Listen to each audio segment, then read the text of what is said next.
If you're part of our sewing community, you will have noticed that in the last few years, the latest fashion is the minimalist shirt. A shirt like the one I'm wearing, with very little embroidery and usually made of hemp or other similar materials. What's the deal with them? Are they traditional or are they a modern invention? The truth is that this might be the most traditional shirt of all. It's the essence of the Romanian shirt. I want Ioana to tell us more about these shirts and why they are relevant for us today in the 21st century. What is the story behind these minimalist shirts? How did the first one in our group, how did it come to be? Well, first of all, it's important to say that this is the way we nicknamed the shirt, Urban or Minimalista, minimalist, because the true name is unknown, is the shirt, Ia, Cămașă. And it's the basic everyday shirt that every Romanian had in her wardrobe. She'll be wearing this for going to the fields, for working in the garden, for caring for animals, for everything. The everyday shirt. Everyday shirt. And it was, let's say, neglected by all the research done so far, because our museums, and especially the national museums, which are established farther back in time, they focused on celebration shirts, which are rich, which are glamorous, which make good piece in an exhibition. Because let's look at the time and what was happening in the time when these museums started their collections in the first years of the 20th century. There was plenty of sustainability in Romania. Nobody cared about this subject. It was by default. But in the pre-event of industrialization, some researchers were afraid that the rural life is about to change, a process that will never return. I mean, it was no way back. They knew it, and they started to collect the highlights of this world, and making sure that somewhere in the future the museum will showcase this the best values created in the villages. So this is how it was. This is what their criteria to select the most colorful, the most rich shirts they could find. And usually in normal rural life of Romania more than 100 years ago, this would be the bridal shirts, or the shirts for used for big holidays or for very important ceremonies. This is why they could select them in a good condition, because they were kept in a dowry chest and simply preserved there, like in a mini museum in the house, you know. And everybody would rely on basic shirts like you are wearing. And it's something important that I also learned from a museum. It was the sustainable way of life, in which in a Romanian village the idea of garbage was not existent. You'd create an object, most probably yourself. Very rarely you'd buy some boots or something special or make it on special order. Most often you'd create your own objects, selecting from nature fibers or pieces of wood. And then when they start not to be so useful anymore, they would degrade to another life. They would transform. They would not die to be sent to the garbage, but they would take another life, becoming another object with another functionality. And going farther down on the scale until they will return to nature in the form of pieces of cloth or pieces of wood, decomposing naturally, returning 100% to the same nature they were taken from. And I've learned this concept from one part of the exhibition of the Romanian peasant museum called The Time, showing how the time is changing the functions of the objects. And obviously, for researchers, it was not interesting to take such things and preserve them. And also, I'm sure they could not find perfect objects in a good state without any sign of repair or not being worn out or something. So, based on this fact, if they are not selected into museums, it doesn't mean they did not exist, because we have rare cases when some researchers thought about it and I said, let's get some of these things. I think also. this is also true for other museums and other cultures. If we look, for example, in Western Europe, in museums that have textiles, usually you find the most ornate, most fashionable worn by the elites. But that doesn't mean middle class people or lower class people didn't get dressed. They had clothes, it's just that they were not preserved. They did not stand the test of time, they were worn out. And one way we know what people were wearing is because we see it in paintings, but in Romania it wasn't popular at the time to paint peasants, yes. It was a social revolt in 1907, sorry, when the first reality, the first painting showing the reality appeared. But there are also photos, although the first photos were taken in a studio and people would dress up with their best clothes to be in these photos forever. And very few photographers traveled in the villages to take spontaneous photos of the people, and this was already in the 20th century, in 1930s, 1940s, early 40s. And before that, these photos are very rare. But even so, we have the documents, we have written proof from foreign travelers coming into Romania. They were shocked by the way of life, the difficulties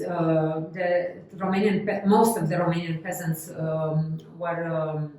had to pass through. They were living in some half underground houses, half dig into the ground, and they were wearing the same clothes day and night. They wouldn't change for the night. Sometimes they would not have beds, but some sort of other arrangements, or they would sleep on top of the oven just to preserve the energy from the heat from the same fire.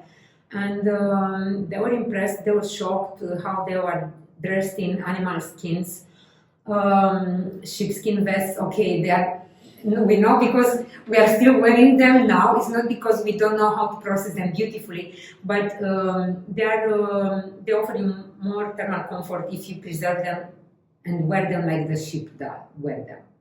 The leather and the wool. The leather and the wool together create a perfect combination. So that's why they didn't bother to ruin the natural perfection. Yes. So that's something else. But basically, they are telling us about people who were wearing hemp shirts and with very little red embroidery around the neck and down on the edges. And it's probably very similar to what you are wearing today. And most people also in the 20th century prefer to have this ideal built image of the peasants because it was all over Europe. It was this nationalistic movement, and they prefer to show up the good side, the sunny side of the Romanian village. And what I think that it's important for us, I think it's important for us to study this shirt also, because it is maybe it's the best lesson in terms of sustainability, practicality, comfort, and sustainable fashion, that you can do it yourself and wear it forever. Because this shirt you are wearing, you can wear it 100 years. The hemp will not so easy. Can you show us the first museum piece that served as inspiration for this new trend? Yes, it's the same cutting pattern that we have for most of our most popular shirts. Cămașa Qualitița, Carpathian shirt, it's called. That's what I found very interesting. It's really interesting how the skeleton, the basic shape, the basic pattern is the same, both for workwear and for festive wear. The only thing that changes is the amount of embroidery. Yes, which is extra, because when you add this extra, you add it for what? To show off your social status, to your age, to communicate your place of origin, anything else. So its communication is not really basic. Yeah, I think so you enrich it for a rich day with. I think it's interesting because it shows how this pattern, this way of cutting fabric and bringing it together, is really works. It's really functional, because if it was impractical, they wouldn't use it for every shirt. Yes, exactly. So it's the fact that they use it both for workwear and for festive wear shows how it works. Yes, it's it's the best solution they came out with through generations. In different regions of Romania, they came up to the same conclusion, although these regions didn't communicate. So if people from 3 different regions come at the same conclusion, probably it's the best for them, for this climate, for our resources, and for our occupations and lifestyle. So the cutting pattern is very simple. It's zero waste, obviously, and it's. I think it's the same like for a glam shirt. And I think this is the first image that appeared in our group on the internet, a replica that I created and I'm wearing in this photo in a project we called Ioana, and it was created in partnership with the National Museums, the Peasant Museum in Bucharest and Astra Museum in Sibiu. And this, the original that inspired me, is kept in Astra deposits, and I could study it, and I'm very grateful I could do that, because otherwise it would have stayed there unnoticed forever. Everybody has eyes only for the glam. But as a designer, I looked into the pragmatic things first, and that's why I guess I noticed it. It's a Romanian story, Fata Mașulicea cu minte. It's a Romanian story that teaches girls to be modest and look very carefully into hidden gems or something, let's say, to find value into modest things. And knowing that story, I knew that I have to search every piece of cloth without judging it before studying it. So this is the original, and this is the replica I created. Of course, I adapted it because I need these days we need something to underline the waist somehow. We don't wear aprons and big belts and something, but it proved to be much more wearable because you can wash it in the washing machine. You have no regrets if you treat it badly, because hemp is becoming even softer if you treat it badly. So you don't, compared with other products that are handmade and crafted and so on, this is heavy duty piece. Yes, you can definitely. And what I found about hemp is that it gets better with every wear, every wash. Linen, probably. Even more than linen. the first time you see the fabric, it seems a bit stiff, a bit rough, and you wonder, will this be comfortable to wear? But now I've worn mine for what is it, 6 years, 5 years, 6 years? 6 years. And now it's as soft as the softest t-shirt. The fabric is more supple. It's brighter in color because this hemp was not bleached when it was woven, but it naturally lightened, and I think that's fascinating to see the natural material transform as you wear it, and we don't get to see that with fast fashion. With regular clothes that you buy in the store, the first time you see them, it's the best they're ever going to be. The more you wear them, the more you use them, the more they degrade. With this shirt, every time it gets better. Yes, it improves. The first time is not the best time. Every time it's like wine, gets better. Yes, and, it gets better with age. Remember that hemp, as well as wood, they are live materials, and they remain alive a little bit even after you put them into the final product. So the hemp, is changing, is becoming more friendly with you if you are loyal and wear it often. So I think this kind of shirt became appealing in the urban population, let's say, city girls like we are eventually. Also because of another aspect of what happened with the Romanian peasants and rural life after the Second World War. And we have to admit it, that our cities are growing. Some of them are very accelerated growth, and the cities are not prepared to welcome people coming from smaller cities or from elsewhere. And this is why somehow this shirt is bridge or connection with the original roots that we have. Because even though your parents moved in a city, they always talk to you about how wonderful the village life was and how much nature was around, and now it's everything concrete and glass and metal, and you miss grass. And the connection with nature is still very, very important for us. Even though we live in Bucharest, nature is the first thing we have in mind, and this shirt is helping us to remember that we have to go in a park, to look at the sky, to look at the sun and clouds, and look about the insects and the animals we still have within. If we look at alive, if we look at history and we compare urbanization in Romania and in other more Western European countries, over there it happened gradually. Sure, today the population is mostly urban, but that was a gradual change. People had time to adapt. People had time to want to go to the city.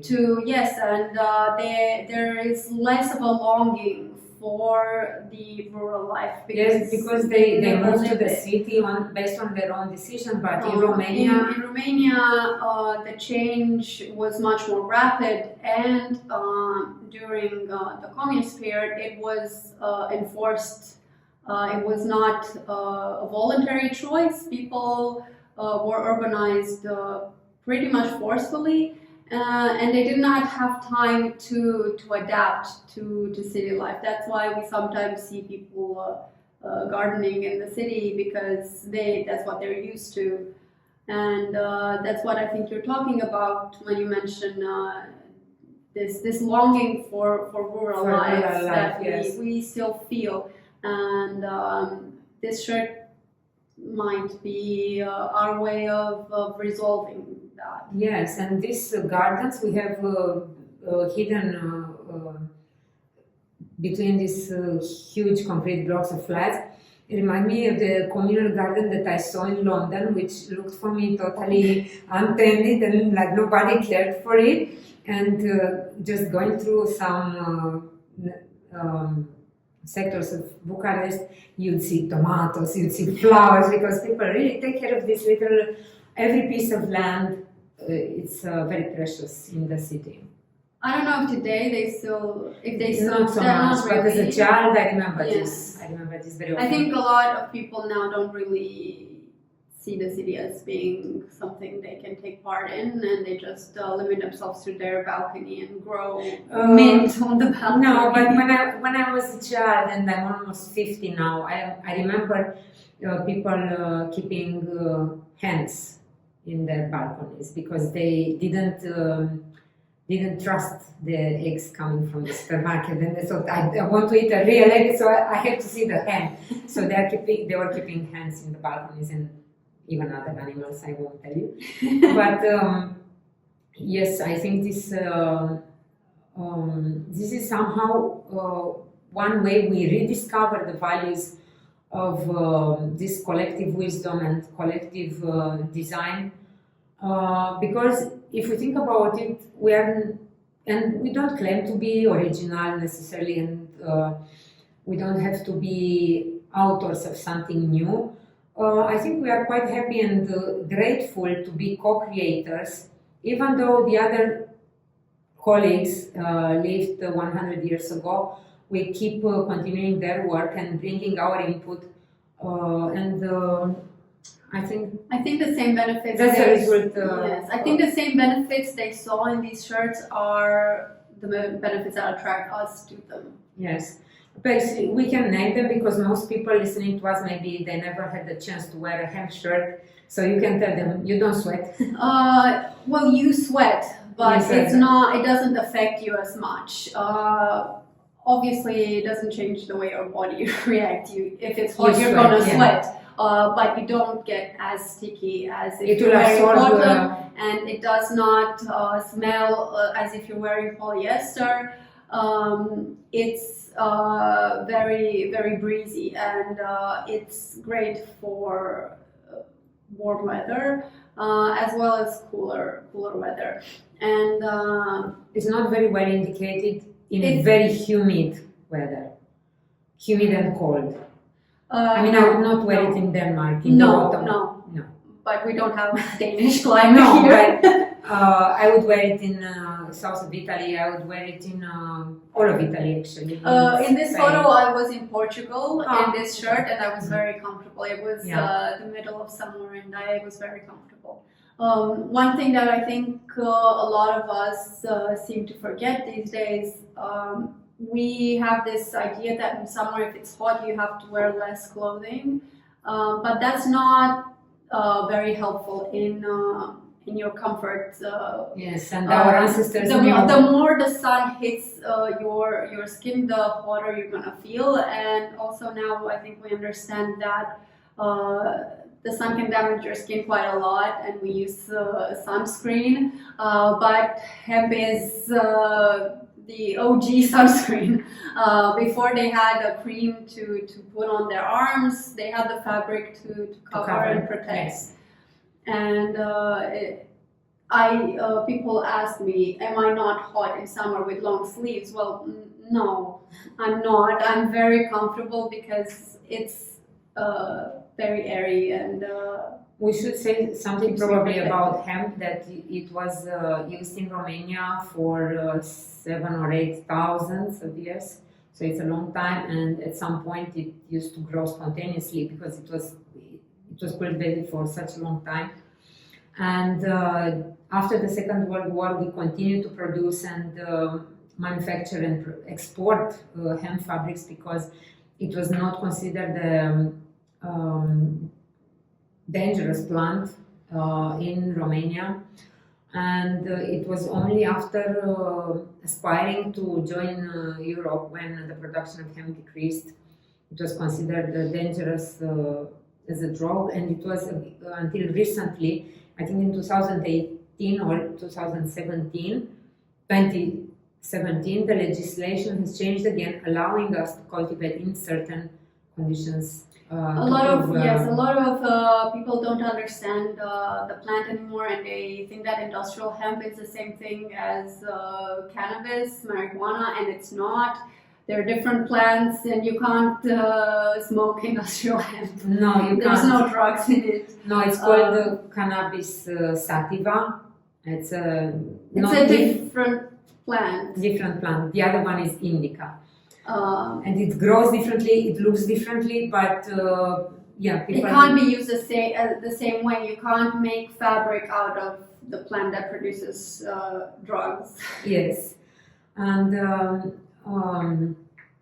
perhaps it's important to say that its qualities are somewhat related with linen. Yes. But there are other benefits that hemp brings into cultivation because hemp doesn't need pesticides or insecticides. The plant system of growing is that it evolved into growing very fast, very quickly, creating shadow for all the other weeds, and therefore doesn't have enemies practically. And the 0.01 hallucinogenic percentage in this plant, it's enough to scare off the bugs, the pests. And also another advantage is it's produced with no chemicals. Yes, another advantage is that it needs less water to grow than cotton, for example. These days, when we think of natural materials, a lot of us go instantly to cotton.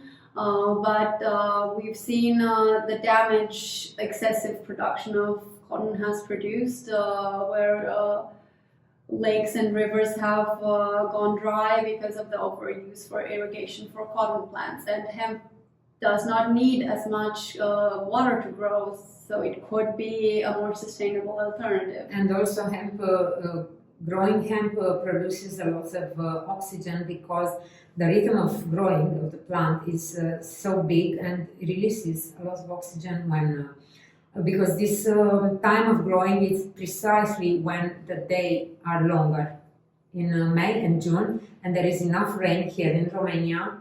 There is enough rain and enough sunlight, 18 hours of sunlight, so this is why the plant is growing so quickly and so tall. It can grow up to 4 meters, so it's a good quality because you can extract very long fibers, and this is why the hemp fabric that we have is very fine, because we have long fibers for it. And very good quality hemp can be grown as well in Ukraine, I guess in Hungary and Belarus. So it's not the same everywhere, it doesn't have the same climate and rain conditions to grow. But good quality hemp should be very tall and can offer you long fibers. Supple, very supple fibers. Yes. And when it comes to design, some of the advantages of the shirt is, I'm not going to lie, the fact that you can sew it more quickly is an advantage. Because I made this shirt in one summer vacation and I could wear it before the end of September. So I don't have a fast enough rhythm. A festive shirt takes me forever, and I don't have the patience all the time. I want to sew it quickly, and that I've noticed that is incredibly motivating for beginners. They choose a shirt with less embroidery because they want to see their progress faster. Yes, and that it's a great beginner project. I think another benefit is that it can be embraced or understood easily by other cultures, because yes. It's not really so ethnographic. No, it's just you don't look like you're wearing a Romanian shirt. It can be integrated into whatever wardrobe. So we were impressed and surprised to see this kind of shirts were very appreciated in Japan. Yes. Japan, a country that knows about hemp cultivation and hemp textiles, especially in the north. So we had an exhibition there with shirts that we created, following designs from museum collections in 2018, 2019. 2019, yes. and we exhibited the collection, the exhibition in Japan, in Tokyo, and they asked us to bring items designed for sale there, as well as the exhibition pieces, and we created this collection for that purpose. And we wanted to bring a shirt that would be easy to wear and easy to understand by someone who is not Romanian, and that's why we looked at this workwear shirt, basically, because with less information yes, embroidered on it. Yes, and I think in the meantime this shirt conquered the wild nature. Also, it didn't remain an urban shirt as we thought in the first place. So it's been used also in parties, but also in trips and everywhere you want to feel comfortable. yes, a lot of the people in our community have chosen to sew this type of shirt because it is very, very versatile, and it's very easy to wear it everywhere. Yes. So basically, let's have a conclusion. It's the same cut as the glamorous shirt that inspired Matisse and fashion designers to bring Romanian vibe into their collections.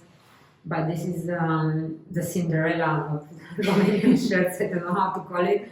Eventually, she found a godmother I've noticed in I watch quite a few fashion historians and historical dressmakers on YouTube, and initially everybody wants to make this festive wear, like ball gowns, and in the case of Romanians as well, we want to have these sumptuous, glamorous, festive shirts. But I think eventually people realize that all people wear clothes for all occasions. And I've noticed in the fashion history community, as well as in our own group, a growing interest for everyday wear. What did people wear on regular days? And I think it's super interesting to be able to see the two types of dress in parallel. The festive shirt and the workwear at the same time, because they help you better understand the way things are made and the reason for which they are made. And I think also thanks to this shirt, working shirt, we have even a better chance to keep the tradition alive, because really our textile heritage is in our closet, is in the subway, yes, is in the office with us every day. So we really keep it alive, not just as an expression, but it become a normal part of our life. In 2022, the traditional Romanian shirt was included in UNESCO World Heritage as part of intangible heritage. And to be included on this list, you have to prove that the tradition is in use. It can't be a relic of the past. It has to be in use. And I believe that these workwear shirts are an important part of that, because if we wear them, we want to make them, and therefore the heritage is kept alive.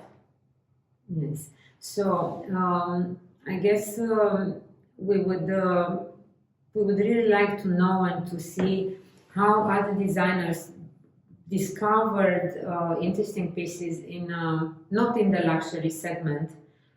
And I'm quite convinced that in many so-called minor cultures, we would find lots of interesting examples and lessons of sustainability, exactly like we have in Romanian culture. So I wish I would have information, or I would have time to explore all the Balkans and the Central Asia and all the places in this planet where life was very difficult and people had to be inventive to survive.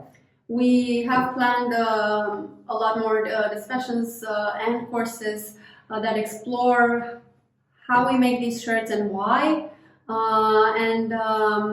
Also we want to read from your experience, how are things made where you are? How do you find and bring back to life historical workwear? Thank you very much. Thank Merci, you. Gabi. Thank you. Merci.